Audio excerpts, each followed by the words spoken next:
la carte de séjour, c'est là, maintenant, ils m'ont laissé sortir. Sinon, je ne pense pas que, voilà. Non, non, ça, je ne crois pas. S'il y a des panélistes aux USA qui peuvent monter. Oui, il y a Solko qui est là. Solko est aux USA. On va lui donner la parole. Il va bien nous expliquer les lois américaines avant de commencer. Solko, bonsoir. Oui, oui. Bonsoir tout le monde. Bonsoir. Voilà, je pense que notre frère va rentrer dans ses droits et puis ils ne vont pas le laisser sortir parce que les États-Unis ne vont pas permettre ça. Aller au Burkina, tu as vu la situation au Burkina là. Ils vont pas accepter. Ils vont pas accepter. Déjà, laissons même le côté IB Cacao. Déjà, le Burkina est sous contrôle terroriste. Donc, on ne peut pas laisser un citoyen qui est libre comme ça aller dans un pays où c'est le terrorisme qui domine. Je ne suis pas sûr qu'ils vont laisser. Maintenant, ce qui concerne les papiers administratifs, je pense que d'abord, il est considéré comme un Burkinabé, soyons clairs. Bon, il peut avoir un papier. Je ne sais pas, qu'est-ce qu'il a. Moi, la question me pose d'abord, qu'est-ce qu'il a amené à l'ambassade? Effectivement, moi, c'est la question que je me pose. Il n'est pas en position de voyager. Moi, pour dire, bon, vraiment, il y a beaucoup de personnes parmi nous qui ont leur passeport périmé. Et puis, juste à parler dans ton pays, là, tu peux prendre, tu sais, des vols, tu peux prendre sans qu'on ait ton passeport est périmé, tu peux rentrer et puis aller faire. Mais c'est pas, je pense que s'il va rentrer dans ses droits, ils vont pas. Moi, je suis sûr d'une chose, c'est que les États-Unis ne vont jamais accepter qu'ils partent avec lui au Burkina, jamais. Ça, je suis sûr de ça. Ouais. Si tu es papier ou pas, en tout cas, ils ne vont pas accepter. En tout cas, s'ils tapent ces poteaux-là, le gars va les faire mal sur les réseaux. Non, ils ne vont pas accepter. Là, moi, ça, je suis sûr de ça. Parce que c'est un pays qui respecte tellement le droit de. Qu'il ait papier ou pas, ils ne vont pas accepter qu'ils partent. Oui. Voilà, parce que sa vie est plus que risquée. Au moins, je prends un cas, la Côte d'Ivoire en paix, il n'y a pas de théorie, il n'y a rien. Voilà. Et puis la Côte d'Ivoire n'est pas sous... Même s'ils viennent avec un mandat d'arrêt, tout, ils ne vont pas accepter, non?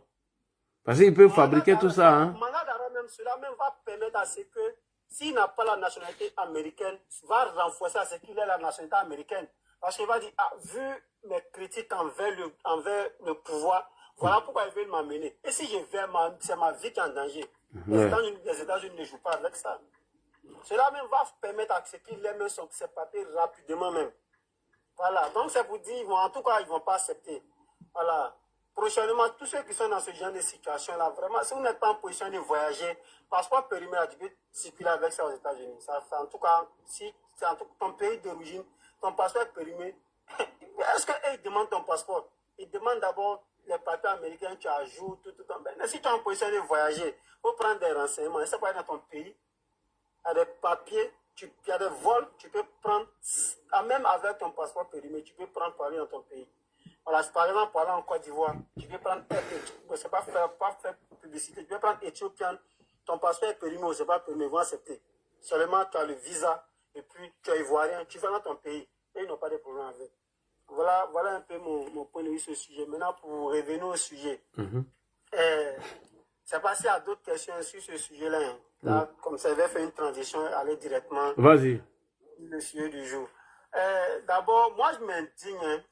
Vraiment, je m'indigne beaucoup, parce que dans leurs différentes sorties, on ne voit plus le nom de Charles Blé Goudé associé. Donc, on demande, vraiment, on demande la réinscription de Laurent Gbagbo, de Soro Guillaume, de Tidan Thiam. Charles Blé Goudé est mis aux oubliettes. Vraiment, c'est malheureux. C'est malheureux. Directement, je me dis que ton analyse en ce qui concerne l'hypocrisie entre ces personnes-là, c'est tellement réel. Charles Blé Goudé, qui fait partie de la CAPSI, qui était chef, qui était PCO de la mobilisation, comme on appelle Diaoufoué. Aujourd'hui, c'est Diaoufoué qui fait une conférence de presse, qui demande la restriction des leaders et qui occulte Diaoufoué. C'est vraiment malheureux. C'est très malheureux. Bon, tout ça, ça renforce, hein, ça renforce de sorte que c'est le président Ouattara vraiment qui est le maître du jeu, qui est le maître des zoologes. Voilà, nous, ça nous plaît. Qu'ils restent dans leur hypocrisie nous, ça nous permet de gagner en temps et de renforcer en tout cas nos différents liens avec nos différents militants de base. Maintenant, dans leur conférence de presse, de façon claire, ce que j'ai remarqué, c'est que voilà des gens qui ne sont pas des guerriers, mais qui tiennent des discours guerriers. J'ai retenu, il y a un propos qui a attiré mon attention. Sans délai. C'est-à-dire dialogue sans délai. La libération des militants sans délai. Ça me rappelle un peu comme des militaires qui sont au pouvoir, ou bien ceux qui ont déjà fait coup d'État, qui réclament un certain nombre de choses avec la force. Moi, c'est ce sentiment-là que j'ai. C'est-à-dire, quand je dis sans délai, c'est-à-dire que tu es en défiance vis-à-vis de l'autorité, vis-à-vis de l'État même qui est censé faire des choses en tout cas pour te protéger. Tu ne veux pas défier l'État et puis avoir gain de cause. Mais ils sont dans une stratégie vraiment de la CNT. Pardon.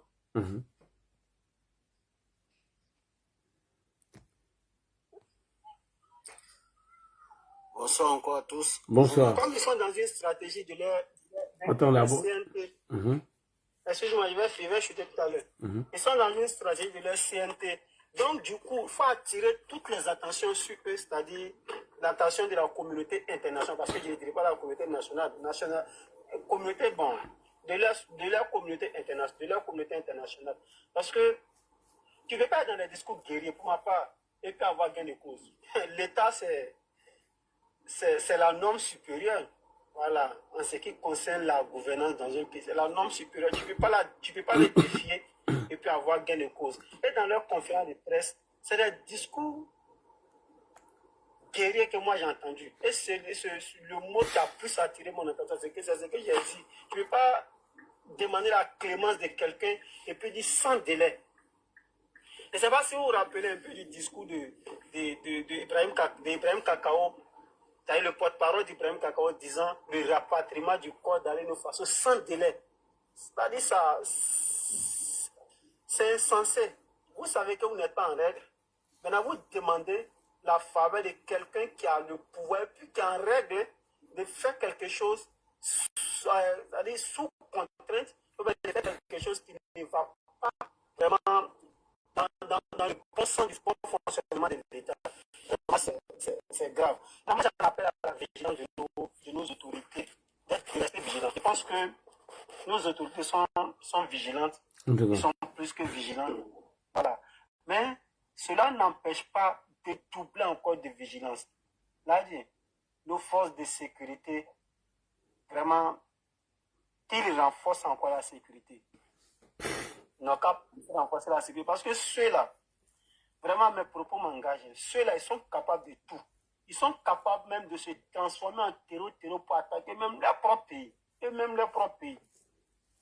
Parce qu'ils sont dans la détestation continue et perpétuelle. Dans la contestation, détestation perpétuelle. Parce que le président Ouattara qui est là, quoi qu'on dise, il a plus de 80 ans. Il a déjà dirigé. Au moins, depuis 1993, quelque chose est dit, ça n'a pas abouti. Il est en train de faire un sacrifice que nous lui avons demandé. Maintenant, comment détester un individu au détriment même de vous-même, votre propre pays? Parce que ça n'a pas de sens pour ma part. Ça n'a pas de sens. Le président Ouattara, tout ce qu'il est en train de faire, c'est pour la Côte d'Ivoire. Il ne va pas aller avec ça quelque part.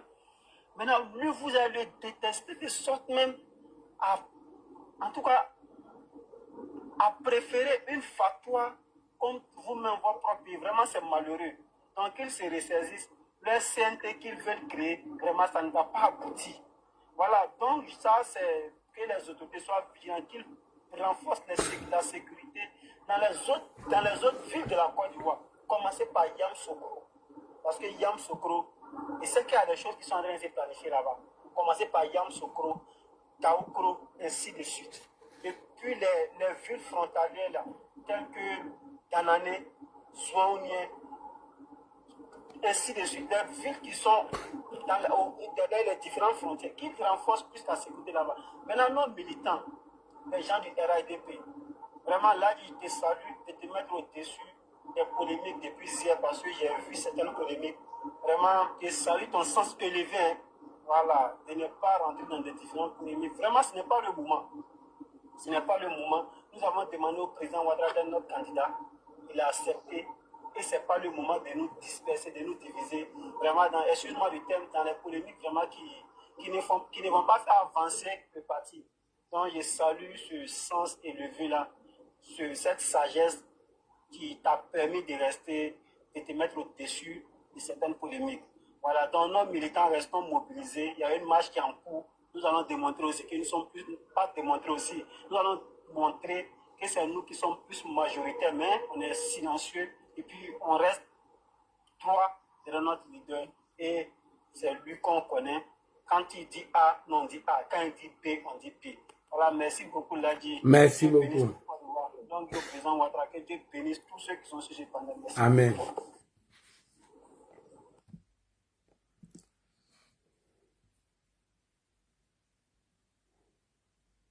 Alors, Monsieur Ibrahim, vous avez voulu prendre la parole là. Allons-y vite.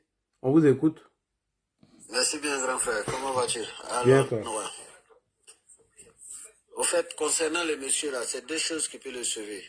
Pour faire une lettre pour signer un décret pour sortir sans passeport, c'est pas un souci pour une ambassade. Soit une pétition, même si c'est 10 personnes, ne serait-ce que 10 personnes, avec un avocat de droit civique à l'appui, ça peut retarder les choses dans les 48 heures. C'est très facile pour un État de faire sortir quelqu'un à partir du moment que ça vient d'une ambassade. Dans ceux qui ont fait venir les nouvelles, les mêmes peuvent faire une pétition. Il ne serait-ce que 10 personnes pour aller dans la commune où il habite, dans la mairie. À partir de cette mairie-là, pour envoyer une pétition, ça va bloquer tout. Ils ne pourront pas l'extrader. C'est tout ce que je voulais dire concernant l'autre. Maintenant, concernant le panel aussi, grand frère, que Dieu vous donne la force. Amen. La vision des choses. Voilà. Allah en va gasser quoi. Amen, amen, amen. Voilà, c'était ça. Allah l'honneur. Amen. Médiateur Gigi. C'est très facile de les faire sortir. Hein? Il suffit de faire laisser-passer. La police ne contrôle pas. Le met dans un truc de diplomatie là-bas, bizarre, il part. Hein. Non, non, non, non, non, non, jamais. Tu peux parler. Tout est possible. J'ai dit, tu peux parler. Tu peux pas traverser une frontière sans parler. Aïe, t'as vu quoi? Okay. Ils vont attacher sa bouche. Mais une pétition?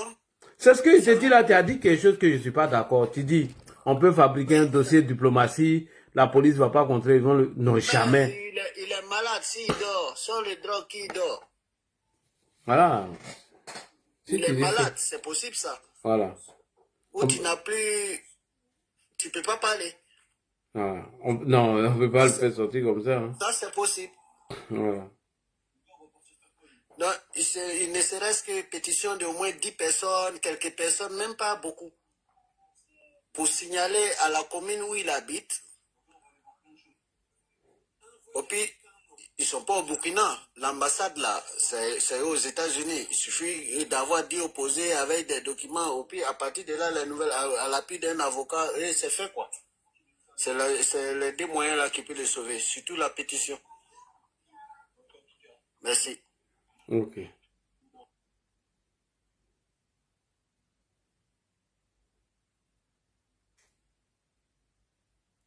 Alors, médiateur Gigi, tu es là avant que Chomba ne prenne la parole. Oui, bonsoir Ladji, comment tu vas? Bien, toi. Je salue tout le monde sur le panel, tous les followers, tous les panélistes. Ladji, vraiment, la Côte d'Ivoire doit redoubler encore les Ivoiriens doivent redoubler encore de courage. Hein. Parce que les forces du mal veulent tout faire pour détruire ce pays, mais heureusement, ils sont une minorité. Malgré tout ce qu'ils disent, tout ce qu'ils sont en train de jacasser, en tout cas, tu as tout dit, tu as montré tous les vas, mais ce que les gens doivent savoir, ce que les gens des PDCI doivent savoir, ces mêmes gens qui sont en train de les manipuler aujourd'hui, là, pour dire de faire front commun, là, ce sont les mêmes hier qui poursuivaient, qui pourchassaient les gens du centre, qui les chassaient. C'est-à-dire, ils ne savent pas que Afik Dessan l'a dit ici une fois. Le plan du FPI là, parce que PPACI, FPI, avec Afik Dessan aujourd'hui, ils sont tous ensemble, donc c'est la même chose. Le plan que ceux-là, ils veulent faire en Côte d'Ivoire, on l'a toujours dit, et je l'ai toujours dit ici, c'est une ségrégation ethnique. Ça sera eux au-dessus de tous. Afik Dessan l'a dit. C'est parce que lui, il n'est pas de l'être ethnique qu'ils n'ont jamais voulu lui donner la tête du FPI. Ils ont préféré aller créer le PPACI. Parce que il faut toujours rappeler quelqu'un, les VAR sont têtus et les VAR disent toujours la vérité. On a vu ici ce qui pour nous autres, parce que les jeunes qui s'intéressent à la politique aujourd'hui, ils n'étaient pas là au début. Où ils étaient tellement jeunes qu'ils n'avaient pas une conscience de raisonnement politique. Il faut le dire. En 95, c'est les mêmes papaciens là qui ont chassé les mêmes bases électorales du PDCI dans leur zone. Ils ont été dans les gendarmeries. Oh, mais ferme ton micro, madame. Il y a tes dessins. Hein. Tu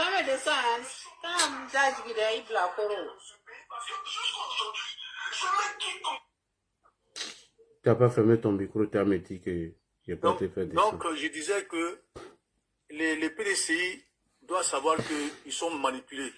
Qu'est-ce que ceux-là, ils ont dit? Ils vont d'abord utiliser ceux-là et après ils vont rendre compte. Mais s'ils ne savent pas qu'ils sont manipulés, ils n'ont qu'à se souvenir de 95. Ils n'ont qu'à se souvenir même de 2010, quand les gens étaient tout simplement assassinés. Là, je ne sais pas si tu as vu la vidéo que je t'ai envoyée, si tu as eu le temps d'écouter un peu. Ils étaient tout simplement assassinés parce qu'ils s'appelaient Kwame, ils s'appelaient Nguessan, ils s'appelaient Kwadjo. Ou tu t'appelais Zedou, ou tu t'appelais Ladji, ou tu t'appelais quelque chose. C'est ceux-là que vous, à cause tout simplement du pouvoir, vous êtes en train de vous mettre ensemble avec ceux-là et que vous savez que leur arrière-plan, c'est de vous utiliser à nouveau et de vous détruire demain. C'est ça que je trouve pas bien chez les dirigeants des PDCI d'aujourd'hui, de faire comme s'ils ont oublié tout ce que le partisan du PDCI ont subi parce que tout simplement ils sont PDCI de la part de la base électorale de Gore, de Gbagbo. Et que voir les gens qui se font appeler Djaoufé, bon, quelqu'un m'a dit que c'est même pas un gars du centre, que c'est un gars qui se fait appeler comme ça, tout ça pour la manipulation. Pour se faire appeler Djaoufé et puis pour manipuler les gens, de sorte à les embobiner dans leur complot. Donc, comme on disait, il faut que ce genre de manifestations qui n'ont même pas lieu d'être doivent cesser. Parce que c'est la justice qui a pris une décision. Ça, ce n'est pas dans la rue que ça se règle dans les palais de justice. Et s'ils ne sont pas d'accord, ils ont qu'à prendre des avocats et défendre. Ou alors faire de sorte qu'ils gagnent des élections pour pouvoir changer les lois, les articles qui bloquent leurs candidats. On ne peut pas créer un parti politique pour dire qu'elle est seulement endossée sur un seul individu, que si cet individu n'est pas là, le parti politique ne peut pas aller compétir. Ça, ce n'est plus un parti politique. Donc aujourd'hui, le PDCI, malgré tous les cadres qui sont là, un parti politique qui a plus de 40 ans d'existence, sont incapables de présenter un autre candidat en dehors de la personne de Tidjane Thiam au point de dire qu'ils veulent paralyser la Côte d'Ivoire. Mais ça, c'est inacceptable. En tout cas, tous les Ivoiriens qui ont vu ce progrès, qui ont vu le travail abattu sur le terrain, comme Solo Guillaume le disait même tout à l'heure dans la VAR, qu'on doit garder l'argent pour construire des écoles, pour construire des hôpitaux et pour construire des routes. Mais si telle est la vérité que c'est ce que le président Alassane Dramane Ouattara a fait, les Ivoiriens doivent dire barrage et dire non à cette manipulation. Parce que quand lui dit qu'il a créé trop, c'est trop. Quand tu ne travailles pas ou quand on te paye mal. Mais il y a les VA ici, c'est lui Gbagbo qui a dit qu'il ne peut pas augmenter 1 centime sur le salaire des Ivoiriens. Mais ils n'ont qu'à aller avec lui pour quoi faire maintenant. Tu dis en tant que président que tu ne pouvais pas augmenter le salaire des gens. Mais ce n'est pas en tant qu'opposant que tu pouvais faire quelque chose. Tu as dit ici quand tu manifestes parce que la vie est chère, que tu peux venir avec moi. Mais quand les gens ont manifesté, quand Gbagbo était au pouvoir, ils ont reçu quoi? Ils ont reçu des balles réelles. Donc quand les Ivoiriens savent, il faut que les Ivoiriens se mettent au-dessus de cette pensée, de cette opposition flafla, qui n'a rien à proposer parce qu'ils étaient au pouvoir ici. Toutes ces questions qu'eux-mêmes sont en train d'évoquer pour créer l'air trop, c'est trop, l'air a été mis sur la table, et ils ont décliné l'offre, et ils ont dit à tous les Ivoiriens, c'est ça ou rien, tu prends ton salaire, il n'y a pas 5 francs qui va s'ajouter dessus, sinon si tu manifestes et que tu ne vas pas au travail, soit tu perds ton boulot, en tout cas tu seras maté. Donc, pour dire aux gens des PDCI de se ressaisir, pour ne pas aller avec ces personnes-là qui ne font que les manipuler, les amener à leur propre perte. Même si, je touche du bois, même si c'est ceux-là qui viennent au pouvoir, le PDCI va rapporter quoi dedans? Rien du tout. Rien du tout. Solo Guillaume va rapporter quoi dedans? Rien du tout. Si ce n'est que ce que les vidéomans sont en train de nous dire jour et nuit, on va l'utiliser d'abord, après on va régler son cas. Donc si les terroristes même sont prêts pour se faire utiliser d'abord comme des préservatifs avant de les jeter dans la poubelle, qu'ils aillent, mais qu'ils n'amènent pas les Ivoiriens dans leur forfaiture. En tout cas, pour le cas de nos frères Alassane Bonobo, ce que je peux dire, c'est qu'il faut que les Burkinabés aient plus de paix et de justice, donc à se mobiliser rapidement, à prendre des avocats. À prendre des avocats, parce que ce que les frères ont dit, c'est vrai, les véhicules diplomatiques ne sont pas fouillés, les véhicules diplomatiques ne sont pas contrôlés. Si la diplomatie existe toujours entre le Burkina et les États-Unis, chose que je doute fort, mais bon, comme c'est les États, ils ont que des intérêts, n'ont pas d'amis, il faut qu'ils se mobilisent très vite à prendre des avocats pour défendre le droit de ce monsieur, parce que c'est un opposant politique, il ne doit pas être extradé dans un pays de droit pour ses opinions politiques. C'est ce que je pourrais dire pour ce soir, là, monsieur, nous allons passer la parole. Merci beaucoup. Alors, il y a une dame qui est aux États-Unis, comme elle n'est pas disciplinée, là, c'est pourquoi il l'a enlevée. Si elle ouvre son micro encore, elle l'a fait descendre. Moi, je ne suis pas dans ça. Quand on est en train de parler de tout sérieux, tu... Oh my God. So you catching a train? You catching... Bon, elle n'est pas encore prête. Alors, on va partir avec... You live in Virginia now. Je ne sais pas si tu as venu nous dire que tu parles anglais. Chomba, tu as la parole. Merci.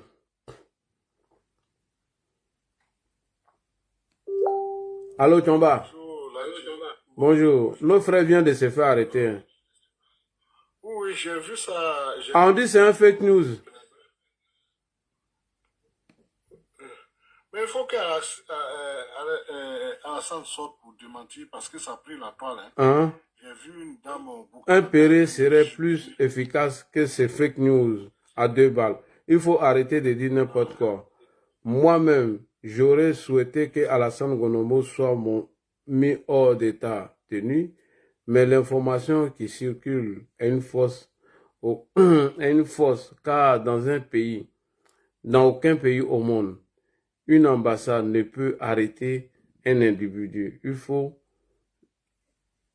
Fut-il son citoyen sur le territoire où elle est installée, cette mission est dévoilée aux autorités policières et judiciaires du pays hôte, dans le cas espèce, les États-Unis qui badinent pas avec la question des droits de l'homme.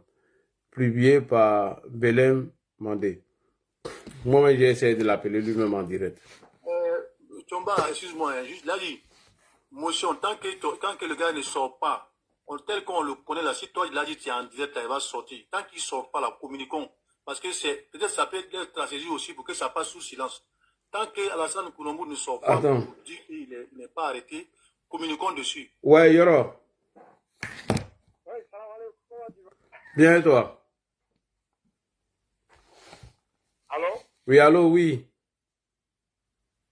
Lagi, si Alassane, par rapport à l'arrestation d'Alassane aux États-Unis, Lagi, nous-mêmes là, on n'a pas besoin d'expliquer à quelqu'un comment un ambassade peut arrêter quelqu'un. C'est pas possible. Ça, c'est pas vrai. On n'a même pas besoin de faire débat sur ça. Si l'ambassade, si tu crées des émeutes à l'ambassade, ils vont appeler la police, ils vont venir t'arrêter. Tu passes devant un juge. Mais pour dire qu'une ambassade va t'arrêter, là, ça, c'est pas possible. Comment, mais ça, c'est pas possible. On a qu'à se dire la vérité. En tout cas, Alassane, je ne le connais pas. Il vient souvent au restaurant, à Manhattan ici, les trucs comme ça. Je l'ai vu qu'une seule fois, mais c'est pas possible. En tout cas, si c'est à New York ici, là, moi, je pense que c'est pas possible. Franchement. Donc, voilà ce que je voulais dire, quoi, là, dit. Là, Ok. j'ai une motion, s'il te plaît. Ils ont arrêté le gars à l'ambassade d'Arabie Saoudite en Turquie. Et ils ont envoyé des chirurgiens pour le décapiter, pour le dévisager. Faut pas dire ça. Les ambassades là, c'est une autorité, c'est un petit pays, c'est une part de votre pays dans une république. Les policiers n'ont pas accès sans mandat là-bas. Les policiers ne peuvent pas rentrer dans une ambassade comme ça. Il faut de...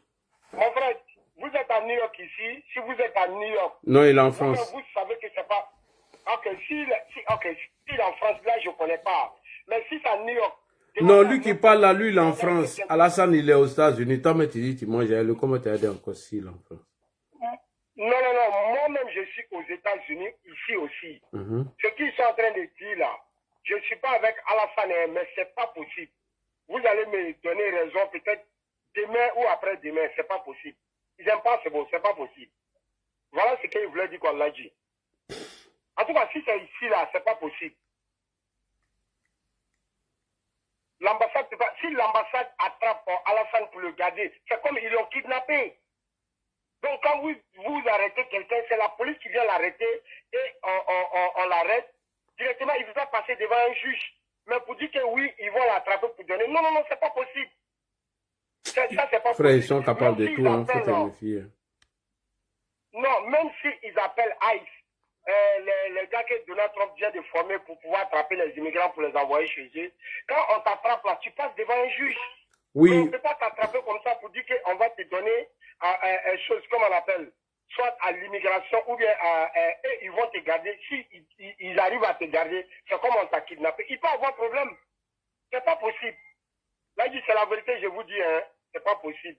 Vous pouvez demander quelqu'un d'autre au niveau d'ici, ou bien vous pouvez appeler M. Kokora. Voilà, comme nous sommes toujours ensemble ici. Vous pouvez le demander, il va essayer d'expliquer un peu ce qu'il en fait. Mais moi, en tout cas, moi, ce que j'ai fait, c'est pas possible. Franchement.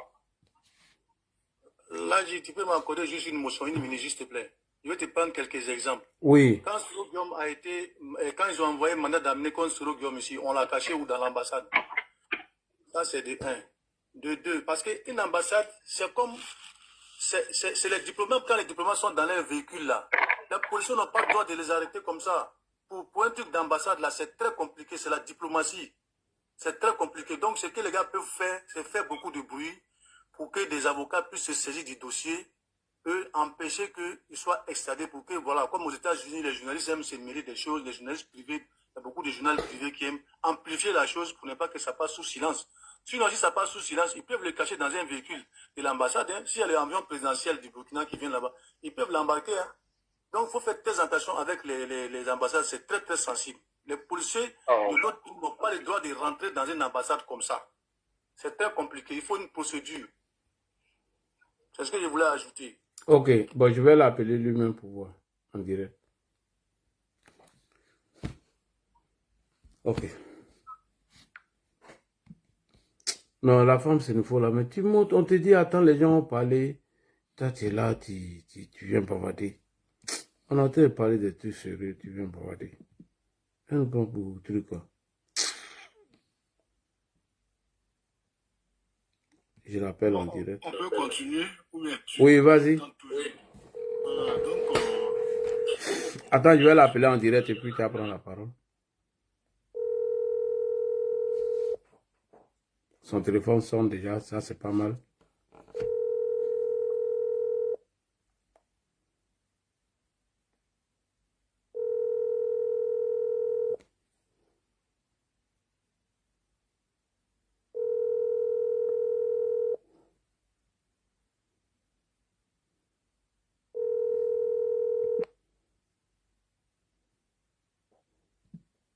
mais Ok, tout vas-y. ce qui se passe sur la toile, s'il était disponible, il allait sortir quand même. Voilà, parce qu'on ne peut pas dire autant. Lui-même, il n'aime pas qu'on laisse les fausses informations sur lui. Voilà. Bon, là, Sortir, mais... je vois qu'il ne doit pas être connecté. Parce que j'ai envoyé un message, ça ne met pas qu'il y a là-bas. Qu'il a vu.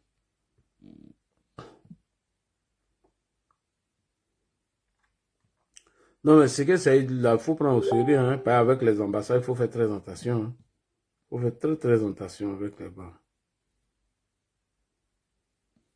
Burkina des bancs. Est-ce que lui doit parler là? J'ai vu cette dame-là qui est souvent, elle soutient les Peuls, souvent, Qui ça? quand on la voit parler, on a l'impression que toutes les cases n'ont pas été cochées. Je ne connais pas son nom, c'est là-bas que j'ai vu sa photo avec celle de Burkina Faso. En train de jubiler. Oui, il a appelé Ahmed Nitombari.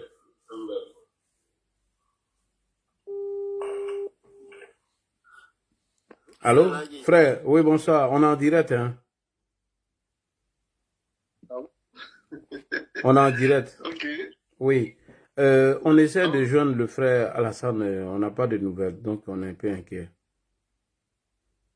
Donc, bon, certainement, on pourra vous donner des informations fiables au lever du jour. Voilà, parce qu'on essaie de dépêcher des gens au niveau de notre ambassade là-bas pour comprendre si réellement ce qui se raconte est vrai. Parce que comme lui-même, il n'est pas joignable. Donc, c'est mieux qu'on reste prudent jusqu'au lever du jour pour être situé, quoi. D'accord, ok. Sinon, tout ce qui se dit actuellement, bon, ce n'est que des rumeurs, il n'y a rien de confirmé, quoi. Ok, d'accord. Voilà. Vraiment, merci beaucoup. Donc, chers auditeurs, vous avez entendu, c'est Burkina Débat, le frère, il dit que pour lui, il n'y a rien de confirmé. Dis-nous si on peut être utile pour quelque chose, puis voilà, nous, on va gérer ça de notre côté. Toutefois, on a le frère Kokora qui est là-bas, et puis on verra avec. Ok, super. Merci beaucoup. Je te ferai un retour. D'accord, merci beaucoup, merci. Ça marche, merci. Je vais contacter demain aussi, si Dieu le veut, quelques proches, parce que demain, moi, je ne travaille pas. Donc, voilà. Tu vois, non, ce que Saïd a dit là, il faut prendre au sérieux, hein. Sincèrement. Prenez ce que Saïd a dit au sérieux. Hein. Ah oui, hein, moi. J'ai rentré dessus en contact avec mon avocat également pour prendre plus d'informations également. Faut pas exagérer, faut pas aller dans l'exagération. Le cas du Saoudien, bon, vous savez, l'Arabie Saoudite, c'est un autre monde. Hein. Mais le gars là, attention, hein, il dérange les gars là, hein, je sais de quoi tu parles, mais quand même, le Burkina va pas vouloir prendre un risque comme ça. Faut pas jouer sur là, non, avec IB, faut pas. N'a pas la même force diplomatique et économique que l'Arabie Saoudite. Le tombage, le fait une petite motion, si vous permettez. Prenez par exemple le cas du gars de Wikileaks. Quand il est rentré dans l'ambassade de l'Équateur, il avait divulgué tous les secrets des Américains. Mais l'Équateur, c'est un petit pays. L'Amérique pouvait défoncer la porte pour aller le chercher. Mais pourquoi ils n'ont pas parti le chercher, le gars de Wikileaks là? Parce que l'ambassade, c'est sensible. Les ambassades sont respectées. Ils se respectent entre eux. Quand tu es dans une ambassade là, on ne peut pas rentrer comme ça. Le gars de Wikileaks, quand il a divulgué tous les secrets militaires des États-Unis, il est rentré dans une petite ambassade pour aller se réfugier, l'ambassade de l'Équateur. Mais il a fait plus de 2 ans là-bas, il ne sortait pas. Mais pourquoi les Américains, malgré toutes les forces, toutes les forces militaires et financières, ne sont pas partis défoncer l'ambassade de l'Équateur pour l'attraper? Non, il ne faut pas parler comme ça. Hein. On n'exagère rien du tout. Hein. Je sais de quoi je parle. Je sais qu'on laisse tomber cette Vous avez déjà vu quel Marocain qui s'assoit sur un palais de son pays, vous avez déjà vu rappelez-vous, en 2009, le 11 novembre 2009, ici en France, lui qui est venu parler du pouvoir marocain, qu'est-ce qu'il y a arrivé ici? Il a parlé pour aller se cacher dans une ambassade ici en France. Je pense que... Ne minimisez pas les choses, hein. Alassane Colombo, quand même, sait les risques qu'il prend. Est-ce que, avec la situation actuelle, il va aller se mettre dans la gueule du loup?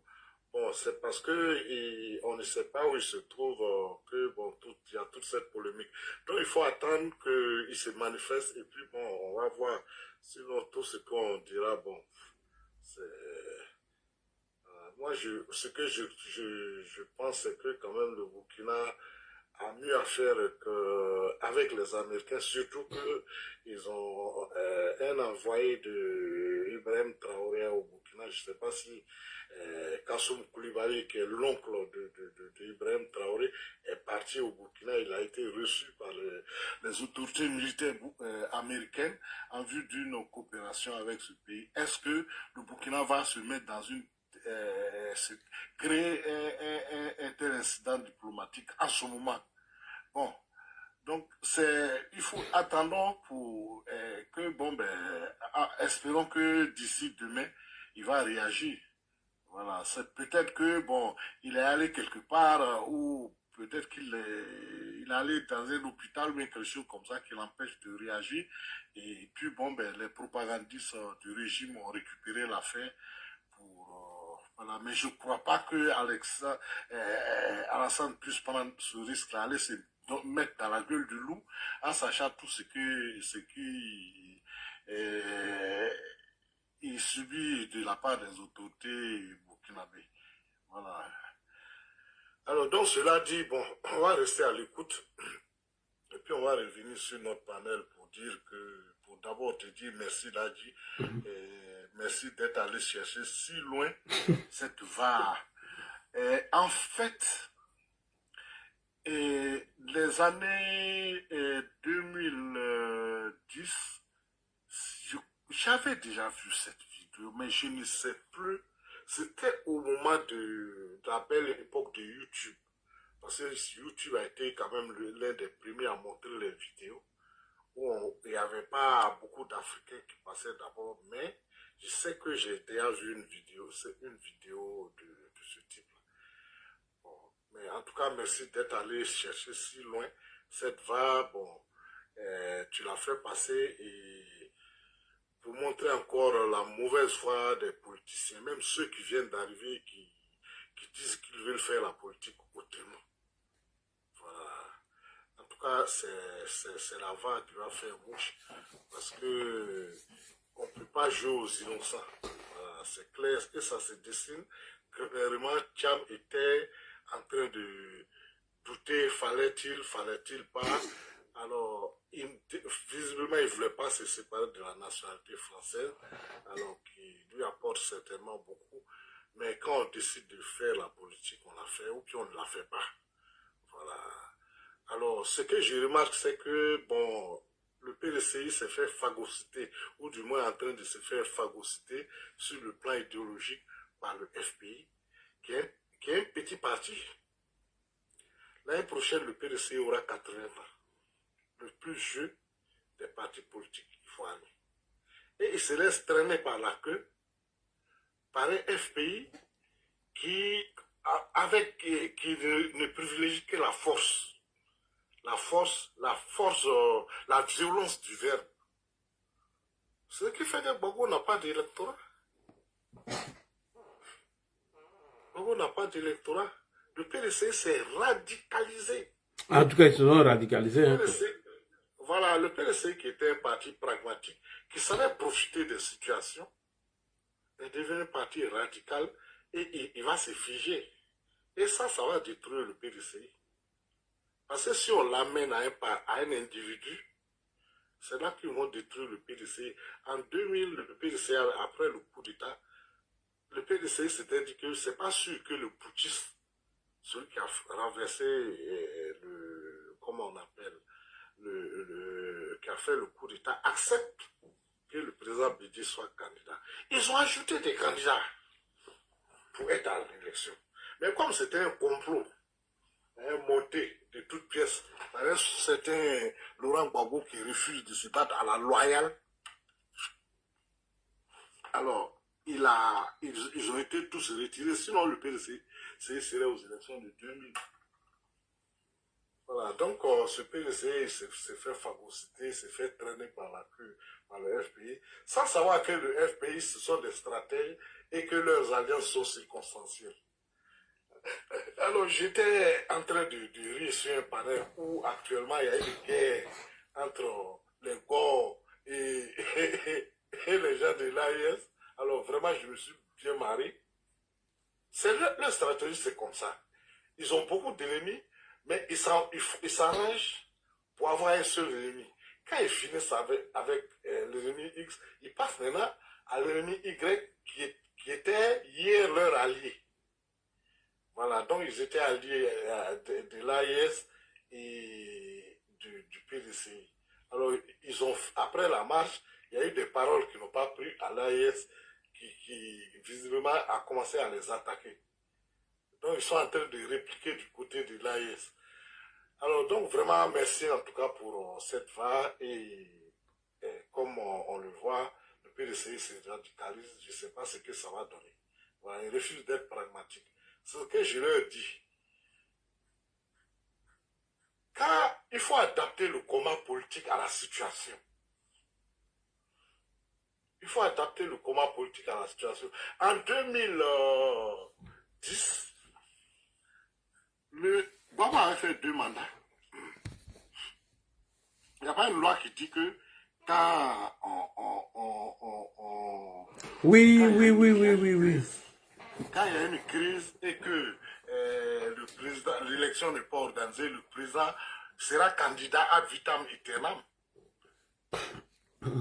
Il devait avoir une élection, mais à cause de la crise, on dit, bon, le président va faire ses 5 ans. Bon. Mais c'était fini, ça fait 10 ans. Donc lui, il devait se mettre de côté. Il devait se mettre de côté. Et un ami gore lucide, voilà, tous les gars ne sont pas extrémistes. Il m'a dit, on a fait une erreur. J'ai dit, mais comment ça? Il dit, mais Gbagbo, on devait mettre Gbagbo de côté. Nous, on a échoué. Sous notre gestion de l'État, on a eu une guerre qui a déchiré le pays est actuellement divisé. Ce n'est pas lui qui doit conduire le FPI. Bref, alors, normalement, c'était fini. Pourquoi le RDR, allié du PDCI dans le Front républicain, pourquoi ils n'ont pas dit non, Gbagbo a fini ses mandats? Est-ce que vous avez vu quelqu'un parler de ça? Non. Voilà. Parce qu'on savait que si on me remettait en cause, Gbagbo allait s'arranger pour avoir 5 ans encore. Ah oui. Voilà. Parce qu'il ne voulait pas que cette crise finisse. Pourquoi on arrive aux élections, Gbagbo a signé 8 accords. Quand il signe, il revient, il se braque. De Marcoussis à Pretoria, c'est parti comme ça. Il sait qu'il ne peut pas gagner une élection. Oui, il sait. Donc, qu'est-ce que le PDC et le RDR, ils se sont calmés, ils disent, on ne va même pas demander ça. Allons, poussons-le aux élections. Donc, tout ce qu'il faisait, bon, on va voter.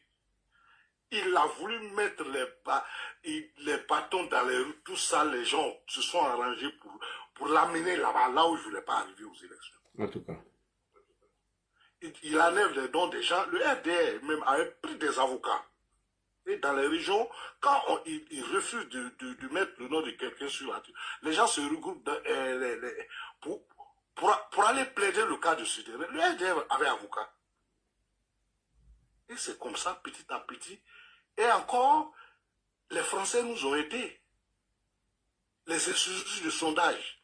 Parce qu'il s'est dit, bon, on va organiser, mais est-ce que je vais gagner? Bon, je vais sonder. Les gens sont assis en France, là, ils ne connaissent même pas nos problèmes. C'est eux que tu vas prendre pour venir. Et eux aussi, ils nous ont aidés. Ils nous ont dit, non, mais tu vas gagner. Oh, même chez les Ladji, là, les collègues t'aiment trop, président. Hein? À Odjene, là, on ne parle que de toi. Donc, il a fait avec 3 instituts de sondage. Donc, Gbagbo était convaincu qu'il allait gagner. C'est pour ça qu'il allait aux élections. Sinon, on voulait utiliser l'épreuve de force. Ah, là, il y aurait beaucoup de Djali. Il y aurait beaucoup de Djali. Et il y avait d'abord, comment on appelle les miliciens, il y avait tout un peuple en armes contre son opposition. Donc, on est allé aux élections. Et c'est là que on a pu avoir Gbagbo. Mais quand même, le PDCI, qui est quand même un parti qui gagne des élections, c'est la première fois que je le vois dire à un chef d'État, bon, il faut quitter et puis on va faire le vote. Ils ont commis cette erreur en 2020. Cette année encore, ils sont en train de commettre cette erreur. C'est pour ça qu'il lui a dit, bon, vraiment, vous voulez peut-être qu'on revienne au parti unique, mais nous, on ne va pas cracher dessus. si c'est Alassane Ouattara qui est le président de la République. Voilà. La seule façon, c'est d'accepter d'aller au candidat. Même si on a refusé, un candidat ne remplit pas les conditions. Pourquoi vous ne vous mettez pas derrière quelqu'un? Donc c'est cette voie du radicalisme que le PDC utilise malheureusement et qui risque de le conduire à sa perte. Un PDC qui est quand même affaibli. Et tel que je connais les politiciens, beaucoup iront au RHDP parce que les 5 prochaines années qui viennent là, si tu as 50 ans, tu pars à 55 ans. Si tu as 60 ans cette année-là, 2030, tu passes à 65 ans. Tes cellules vieillissent. Toi-même, tu sens que les efforts que tu faisais là, tu ne peux plus faire. Mais est-ce que tout ce monde-là, qui a fait carrière dans la politique, qui souvent même, et Cubière en a parlé, souvent même, ils étaient étudiants et puis ils ont commencé la politique dans leur région. Est-ce que ceux-là, ils vont lier leur carrière politique au destin d'un individu? Alors, comme les portes du RHDP n'ont jamais été fermées aux militants du PDC, alors, ceux qui veulent faire la politique, ils vont aller au RHDP. Oui, oui. Voilà, ils vont aller au RHDP pour se donner leur carrière politique. Ils sont élus depuis, comme on appelle, des années députés ou bien maire ou bien président du conseil. Ils vont pas. Et c'est là que le PDC court en sa perte. Ah oui. Parce que ce sera approché à un candidat qui subitement a découvert la Côte d'Ivoire et qui est tombé amoureux de la Côte d'Ivoire, qui estime que si c'est pas lui, il n'est pas candidat là, le PDC ne doit plus faire la politique. Moi, je trouve que Tiamon, il devait être humble. Parce que le combat là, lui, il a refusé de le mener. Lui dont le père n'a pas de village en Côte d'Ivoire. Parce que ceux qui avaient écrit la Constitution de 2000, ils disent que non, pour que tu puisses être candidat président de la Côte d'Ivoire, ton père doit avoir un village. Eux, ils ont lié la nationalité au village. Des grands procès de droit, hein, c'est eux qui ont écrit des choses comme ça. Il a fallu que quelqu'un s'arrête pour lutter comme ça. Au risque de sa vie. Mon Dieu. Au risque de sa vie. C'est comme si Martin Luther King quittait l'Amérique, il partait aux États-Unis. Et puis donc, quand on va dire que les Noirs ont les droits, maintenant, lui vient jouer le gangaba. Moi, je ne vois pas ce patriotisme de la 25e heure, là. Ça me gêne quelque part.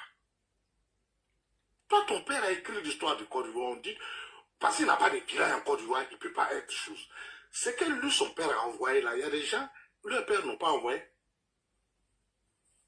Ou bien, regarde un homme comme, qui est d'origine libanaise, Pierre Fakouri. Ce que Pierre Fakouri a envoyé à la Côte d'Ivoire, là, est-ce que ceux qui te disent des vrais Ivoiriens, là, il y a un qui a envoyé ça? Hein? Alors, des gens ont écrit, par tribalisme, une loi comme ça. Toi, un fils du pays, qu'est-ce que tu fais? Tu te contentes d'une nationalité déchue et puis tu te mets à l'étranger. Tu n'as aucune légitimité. Être né de la famille de Foué Boye, ça n'a rien de légitime. Tu es un privilégié. Et le combat qui devait être tien, qui devait être ton combat là, c'était de lutter comme un Alassane Ouattara, au risque de sa vie. Oui. Si tu avais fait cette lutte-là, on allait t'aimer. Mais tu as attendu. C'est quand Alassane Ouattara a, au risque de sa vie, au risque de toutes les humiliations, il a réussi à mettre ses tribalistes primitifs au pas et à envoyer une constitution pour tous les enfants de ce pays, que toi maintenant tu veux jouer le gangaba. Mais on ne peut pas te respecter. On ne peut pas te respecter. Donc il manque d'humilité. Ah oui. Et il croit que tout doit lui être déroulé. En fait, Quand on lui doit tout. Que c'est match qui va effrayer un Alassane Ouattara, ou bien les militants d'Alassane Ouattara, ça fait rire. Moi, ça me fait rire. Quand je les vois marcher, on a marché. Tout ça, là, c'est rien. Quelqu'un qui a entendu derrière sa maison coup de feu. Hey, tu ne peux pas l'effrayer. Donc, le PD, Tidjane a tort de croire que, bon, ben, sans lui, le PDC, bon, il faut immobiliser le PDC.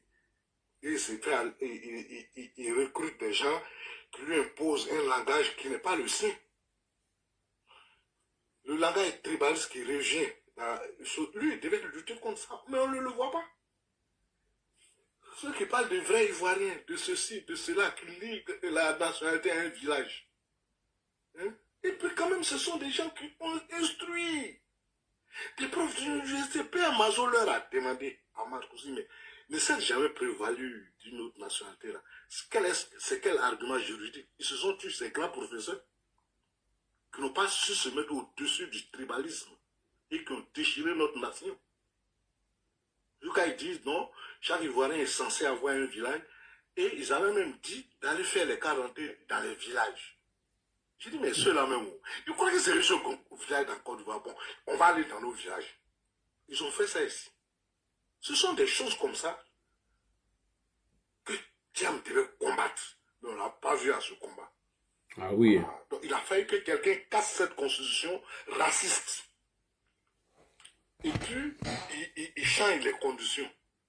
C'est toi qui parles de dictature, des 4e mandats. Toi, ton grand-père, là, il a fait combien de mandats?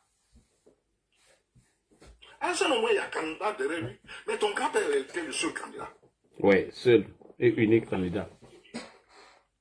Quand les élections approchent, il fait semblant, il dit non, lui, il ne va pas se planter. Et puis les gens vont lui demander pardon. Si tu n'es pas là, nous allons mourir. Les Ivoiriens se sont soumis à tout ça. Mais c'est toi qui veux venir humilier quelqu'un en disant le traitant de ceci, qui peut encore faire 30 ans à la tête de ce pays. Mais toi, tu as eu ce privilège. Tu n'as jamais contesté. Alors, donc il faut arrêter. Ces agissements ne peuvent pas. Et vraiment, j'ai cru que tu allais sortir sur la sortie de Cubier, qui avait vraiment donné un coup à l'opposition ivoirienne. Mais moi, j'étais en direct quand Cubier faisait ce truc. Voilà, donc, c'est pour ça les questions juridiques, là, je n'aime pas toucher, parce que ce n'est pas ma spécialité. Quand quelqu'un qui connaît le droit parle, tu sais que c'est une science qu'il maîtrise. Oui, il maîtrise. Les Gors sont devenus des juristes. Il y en a qui sont devenus des constitutionnalistes. Ils prennent les textes, ils citent les articles. Celui qui connaît là, quand il a parlé là, et même aujourd'hui. Et puis il a donné la date des législatives. C'est là il dit, mais ça va chauffer. Parce que nous qui avons les candidats là, j'ai cru qu'on allait aller à la présidence il y a législative en chose. En décembre. Donc il dit non, mais l'année passée, là, on avait voté en 2021. C'est là il lui a dit non. Hein. C'est pas ce que la loi dit. Si on a envoyé en 2021, c'est parce que vous avez cassé le matériel de le boycott actif avec plus de 80 personnes déjà. Donc quand quelqu'un comme ça, parle de la chose qu'il connaît, c'est lui qui, c'est de sa bouche que sort la vérité.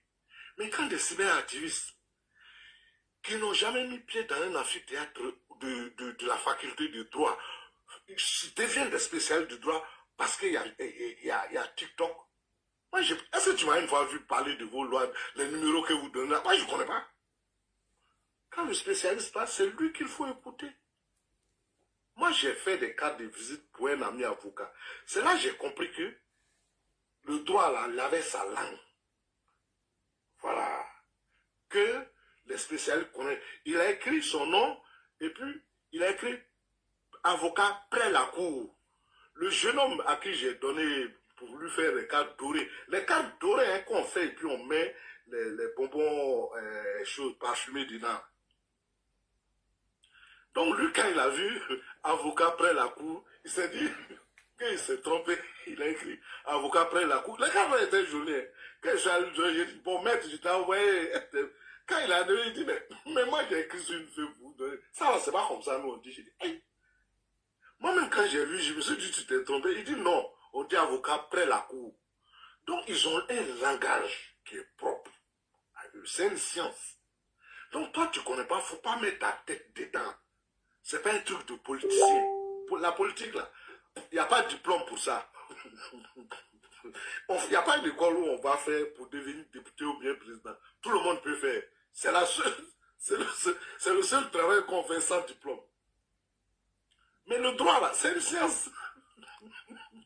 Hein? Bonjour. Toi, tu es politisé, c'est toi qui vas expliquer des lois. Donc, vraiment, la correction de Cubière a été vraiment fatale pour eux. Ceux qui... Tu as vu même que vous avez laissé même le sujet même. Voilà, donc, vraiment, je vais m'arrêter là pour te dire merci encore, Ladji, en tout cas. Tu vois qu'il y a combien de personnes, ce petit truc que tu es allé chercher et qui va changer tout là, à partir de ce soir. C'est combien de civils as-tu qui ont pensé à ça? Donc, regardez ce son, chaque fois il faut rappeler ça. Voilà. Il connaît bien. Et donc, la double nationalité dont il parlait là. Mais c'est vrai. Lui, il est de la famille. Il faut aller perdre son pouvoir. Quand il a posé, il a envoyé cette affaire de double nationalité.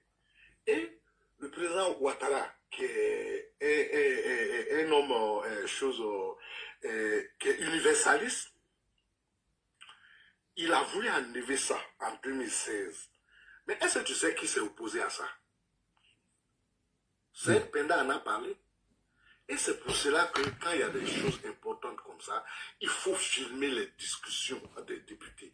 Ce sont les députés du PDC qui ont dit non, il ne faut pas qu'on prenne la nationalité ivoirienne.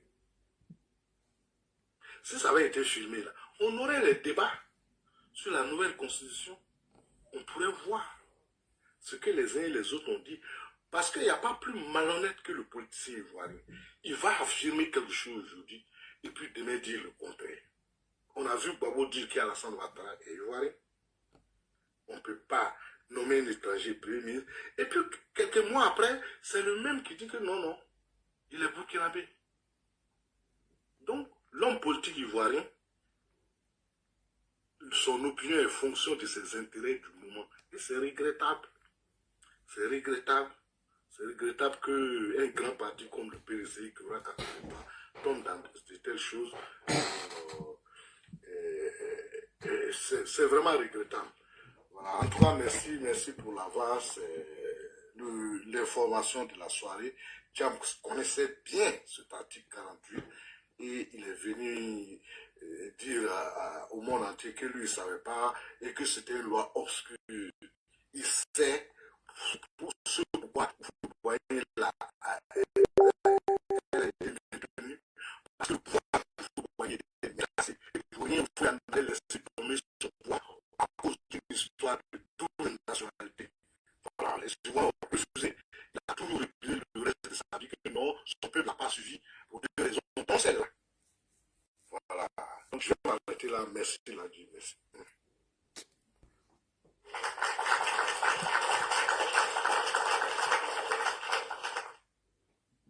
Alors, c'est M. Ouattara qui voulait prendre la parole, bien Alpha là. Bonjour tout le monde, j'espère que vous allez bien, bonsoir. Bonsoir. Bonsoir Papa Ladji, en tout cas c'est un plaisir d'être à vos côtés. Oui. Parce que je vous suis depuis extrêmement longtemps et que vous êtes une source de motivation comme le président, son excellent le président Alassane Ouattara qui est derrière vous et qui est l'homme qui m'a fait aimer la politique de manière générale. Et pour cela, je vous en suis reconnaissant. En cela, Papa Ladji, comme vous le savez peut-être, moi je suis toujours assez éberlué de ce qu'on peut entendre, notamment de la part des partis de l'opposition. Comme on dit, l'ennemi de mon ennemi devient mon ami. Hein, et que, sachant la force qu'a le RHDP aujourd'hui dans ces temps, ils sont obligés de se coaliser contre le seul parti qui respecte la démocratie, qui considère les Ivoiriens comme des Ivoiriens et qui ne fait pas fi de l'ethnicité de un tel ou de un tel. Ça, c'est le premier volet. La première question que moi je poserais justement aujourd'hui au PPACI, c'est que quand on va acheter par exemple leur programme de gouvernement, il faut l'acheter.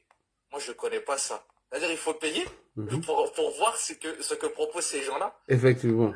Le problème... à 10 000 francs, hein. Pourtant, ils disent qu'il y a la cherté de la vie et que Exactement. la carte d'identité, 5 000 coûte cher, on devait la faire gratuite. C'est ceux-là qui l'ont dit. En fait, on est en face de gens, et c'est ça le problème, qui disent qu'il faut révolutionner l'économie de Côte d'Ivoire, etc. Mais quand on leur pose la question, la grande majorité, voire la totalité, vont répondre qu'ils ne savent pas. Et qu'ils vont se baser à chaque fois sur les mêmes arguments qu'on connaît depuis je ne sais pas combien de temps, qui ont, sclérosé la société à cette époque-là, en 2000 et en 2012, notamment sur les sujets de l'ivoirité, où il fallait chercher c'est-à-dire les grands-parents qui étaient enterrés dans le cimetière dans le repos éternel, et leur montrer qu'ils étaient ivoiriens, et que nos parents étaient ivoiriens, et que la personne elle-même était ivoirienne. Je veux dire, à un moment donné, de qui se moque-t-on? Moi, la question que je pose, c'est que quand ils nous parlent d'ethnicité, le RHDP répond, nous parlons de si vous avez la citoyenneté ivoirienne, vous êtes ivoirien, point barre. Effectivement. Ça, c'est clair, net et précis. Donc, vous comprenez qu'un joue sur les ethnies, l'autre joue sur la nationalité, et on voit qui est le plus démocratique des deux. Ça, c'est le premier volet. Le deuxième volet, Papa Ladji, moi, je vais vous donner un document en face de vous qui va s'afficher de par ma caméra. Hein, et moi, je parle de manière juridique. C'est-à-dire que Papa Ladji, moi, je me base sur ce qui est écrit ici. Vous voyez, c'est le Conseil constitutionnel. Nous sommes sur le site du conseil constitutionnel.ci, écrit au-dessus. Et vous pouvez voir qu'il est écrit décision numéro CI 2020 EP 009 sur le 14 septembre 2020. Papa Ladji, je sais que vous êtes quelqu'un qui est spécialisé dans la politique ivoirienne. Vous savez de quel document je parle? Portant sur la publication de la liste définitive des candidats à l'élection du président de la République du 31 octobre 2020. Si nous nous rendons ici, c'est-à-dire sur l'éligibilité de monsieur le président Alassane Dramane Ouattara, nous remarquons que monsieur Pascal Affi-N'Guessan et comme d'autres ont essayé en fait de museler, c'est-à-dire le troisième mandat de manière totale, mais le premier mandat sous la Troisième République de la Côte d'Ivoire, en disant que monsieur le président Alassane Dramane Ouattara n'était pas, comme il était écrit ici, inéligible. Vous le voyez, c'est écrit ici. Et donc, on va regarder ce que dit le Conseil sur cette affirmation. Alors, je vais me rendre notamment sur cette page-là, et je vais vous lire ce qui est écrit. Voilà. Alors, il est dit que parvenir à cette conclusion, il fait d'abord valoir la Constitution du 08 novembre 2016, quoique affirmant le principe de limitation du nombre de mandats présidentiels à 2 pour l'avenir, du fait de l'effet immédiat de la loi nouvelle mentionnée dans l'article 184, c'est-à-dire la réforme constitutionnelle de 2016 en Côte d'Ivoire, 184 n'a pas entendu conférer à l'article 55 alinéa 1er un effet rétroactif et que, faute d'avoir expressément prévu une disposition transitoire faisant rétroagir ses effets sur les candidats aux élections présidentielles antérieures à son avènement, son mandat en cours ne peut être pris en compte dans le décompte du nombre de ses mandats.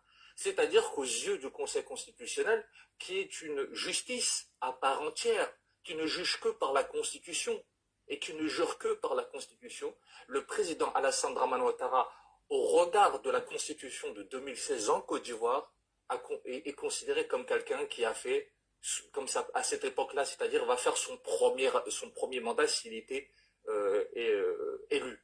Et là, aujourd'hui, on est dans une situation où il va faire son deuxième mandat et il va tomber sur le fait que, comme dit la Constitution, il ne peut pas faire plus de 2 mandats suivant le cadre de la Constitution. Donc, si le Conseil d'État, de manière indépendante, le Conseil constitutionnel, pardonnez-moi, a décidé de manière extrêmement claire de dire que le président Alassane Dramane Ouattara n'était pas en inégalité, alors je ne comprends pas pourquoi ces gens veulent remettre en doute ça. La question que je poserais s'ils viendraient à remettre en doute, est-ce que tous ces partis politiques de l'opposition considèrent que le Conseil constitutionnel est une officine qui agirait selon un complot et que le gouvernement de la Côte d'Ivoire serait un gouvernement qui serait mafieux, que la Côte d'Ivoire serait une république bananière? Là est la question de comment pensent ces gens-là. Ils n'ont pas de stratégie. Ils veulent attaquer sur des choses qui sont futiles, qui ont déjà des réponses. Ils parlent de Burkina, nous avons déjà donné des réponses qui datent de Mathusalem. Ils sont dans l'ancien monde. La Côte d'Ivoire évolue. Ils nous parlent de dette. On nous dit que la dette, elle augmente. Mais la dette, elle évolue avec le PIB. Ce sont des gens qui, même en termes d'économie, sont à la ramasse.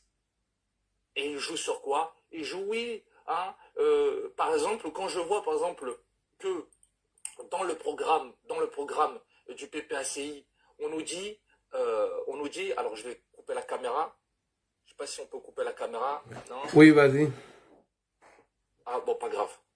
Donc, dans la caméra, ils nous disent que par exemple, ils veulent justement faire en sorte que ils accusent par exemple le RHDP d'avoir fait en sorte comment ça s'appelle, de tout ce qui était dans l'illégalité, les commerces d'inégalité, de les avoir dégagés. Très bien. Mais que si on regarde ce qui est écrit dans leur programme à eux, ils disent exactement la même chose. C'est-à-dire que ce sont des opportunistes.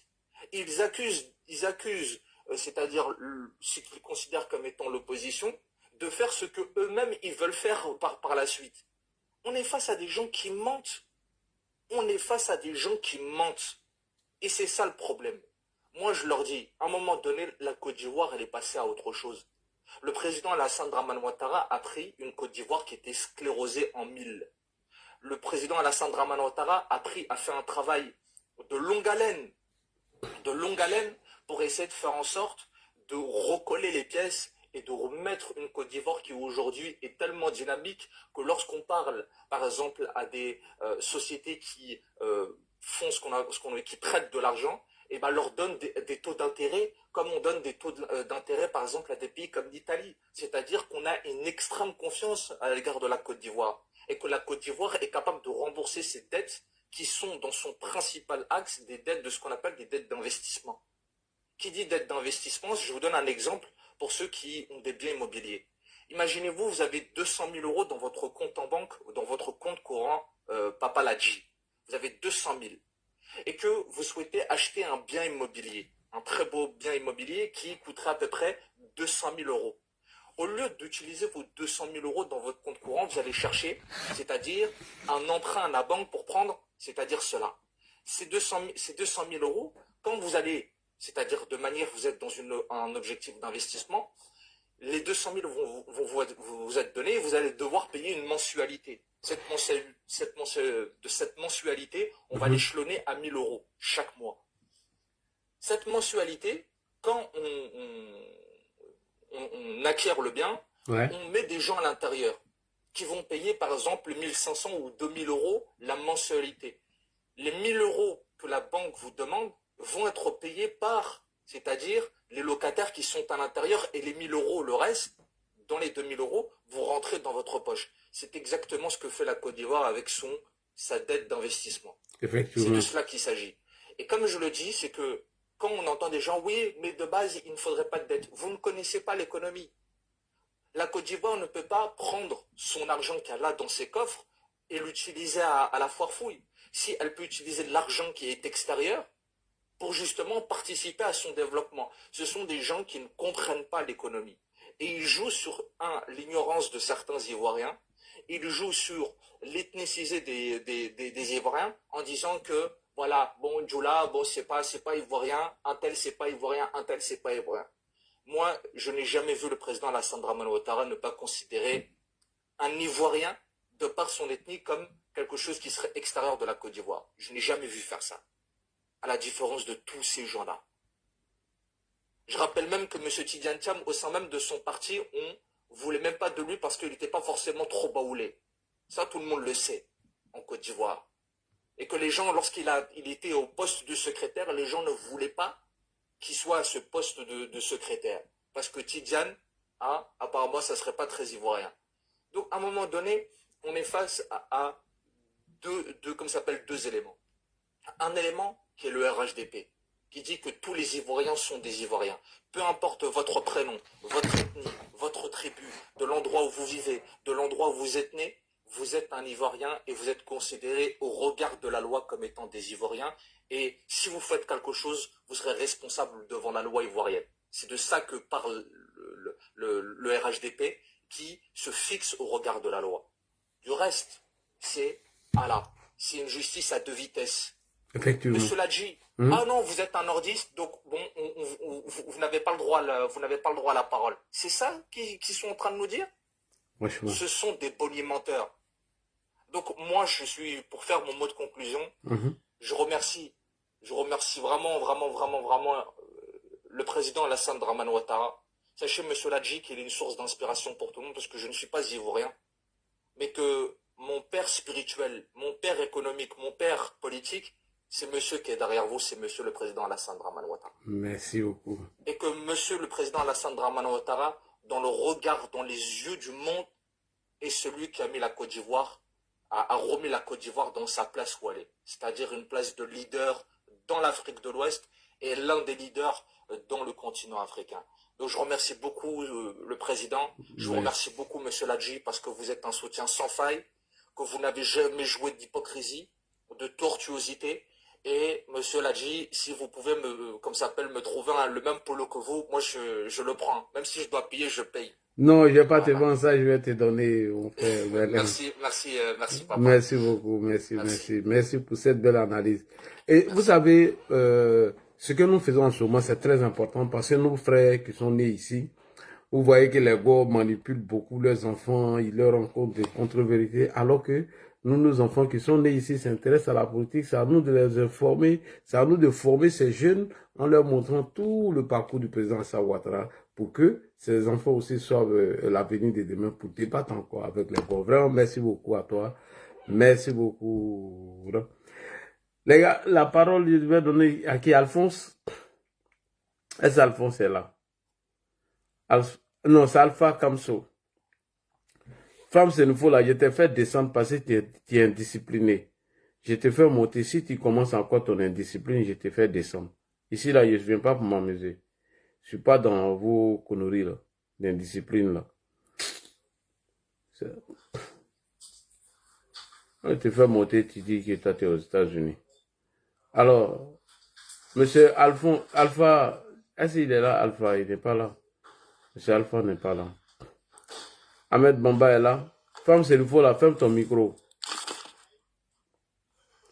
Femme, c'est nouveau, ferme ton micro, voilà. C'est comme ça, il faut obéir les gens. Monsieur Las, Fofana, ça va? Bonsoir. Bon, toi, tu es monté pour parler. Bon, femme, c'est nouveau, ouais, on t'écoute maintenant. Vous montez pour venir ronfler ici, on dirait que... Bon, c'est nouveau là, on t'écoute maintenant. Tu es en train de parler de moi là, tu la fermes. Ça veut dire quoi ça? La couronne. Bonsoir tout le monde. Ah, mon chef go frustré là. Attends. Moi, je suis pas frustré, hein. Tu es frustré. Moi, je suis pas frustré. Tu es l'ancien go de mon papa. Si mon papa a cassé ton cou là, moi, il n'y a rien à voir dedans. Je dis, si mon vieux a damé sur toi là, c'est pas moi mon problème. Vous les anciennes copines de mon papa là, c'est pas ici vous avez venu faire vos règlements de compte. Hein.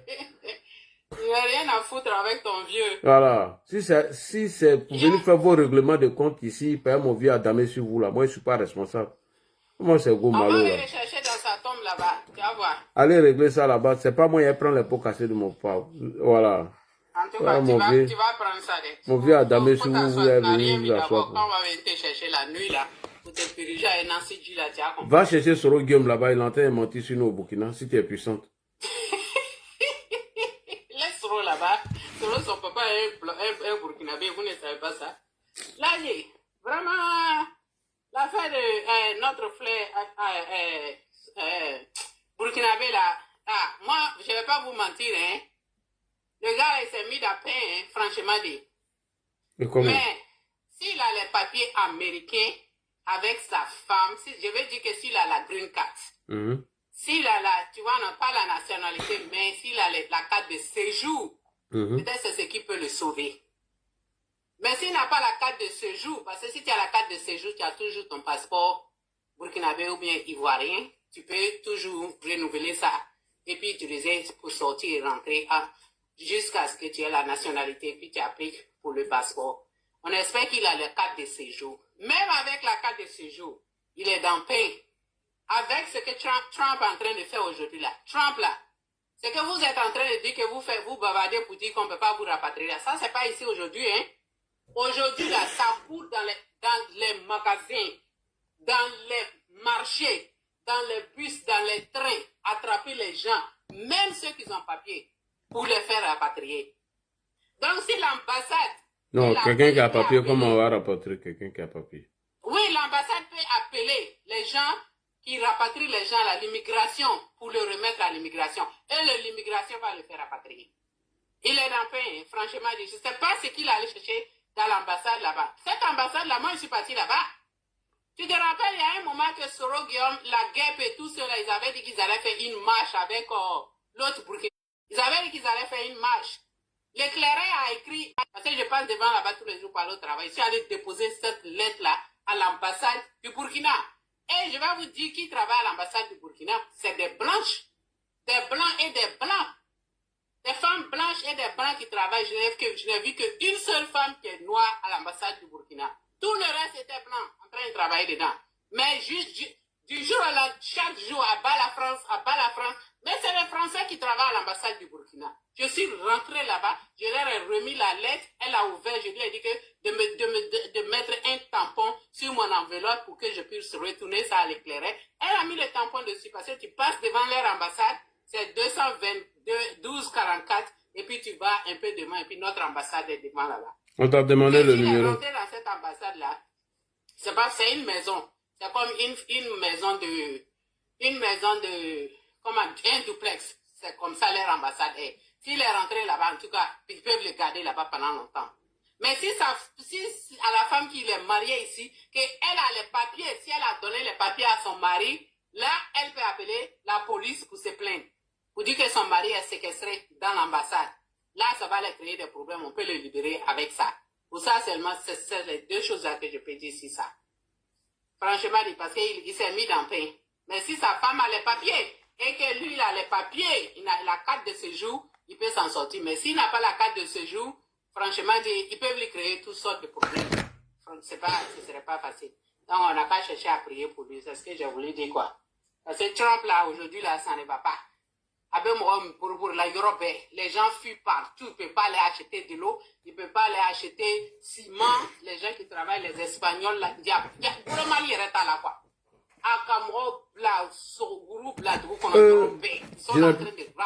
Faut être un peu bref, hein. Ma batterie est déjà finie. Je peux faire une motion, s'il te plaît. Oui, vas-y pour la motion. Parce que celle-là n'est pas trop.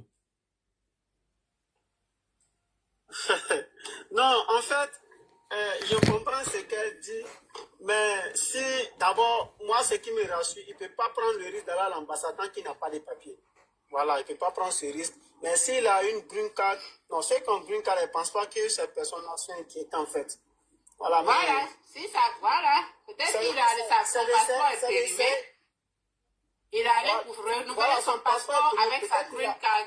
Tu vois, non, il peut voyager. On dirait qu'il veut voyager. Moi, c'est la conclusion que je tire, en fait. Peut-être qu'il veut voyager et il allait renouveler son passeport. Oui. Maintenant, si c'est le cas, voilà, il allait renouveler son passeport, tant pour moi, parce que peut-être il est toujours encore, il n'a pas encore la nationalité américaine. Donc, dans le cas là, pour pouvoir voyager, il a besoin de ton passeport d'origine